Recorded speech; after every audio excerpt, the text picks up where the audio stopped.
50 manat, 60 manat, 70 manat. Sizin başınıza oyun açacaq.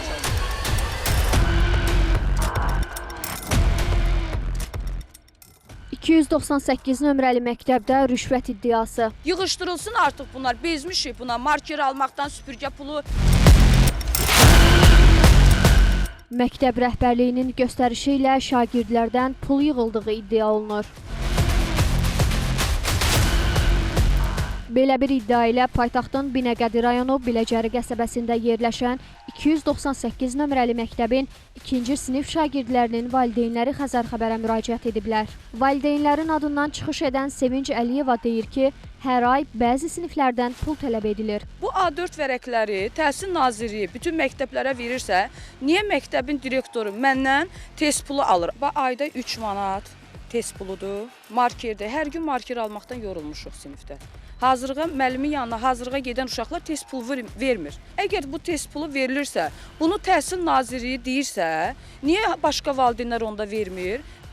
Mən bir uşaqdan əlavə 2-3 uşağa baxıram mən. Nəyinə çatdırıb xanım? İşləmirəm. Bu azmış kimi də məktəb direktoru bizi həm qədəliyir ki, bir də sosial mediaya versən bizi hansısa jurnalist yığsa, sizin başınıza oyun açacağım.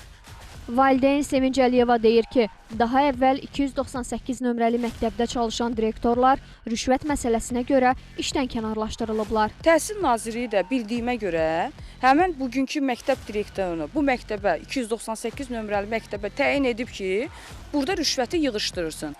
Valideynlərin dediyinə görə şagirdlərin ekskursiyaya aparılması üçün onlardan 20, 30, hətta 50 manat, hədiyyələrin alınması və bayramlar üçünsə müxtəlif vaxtlarda 5 manat pul yığılıb. Məsələ ilə bağlı Bakı şəhər üzrə təhsil idarəsindən Xəzər xəbərə bildirildi ki, 298 nömrəli tam orta ümumi təhsil məktəbində vəsaitin toplanması iddiası ilə bağlı idarə tərəfindən araşdırma aparılacaq.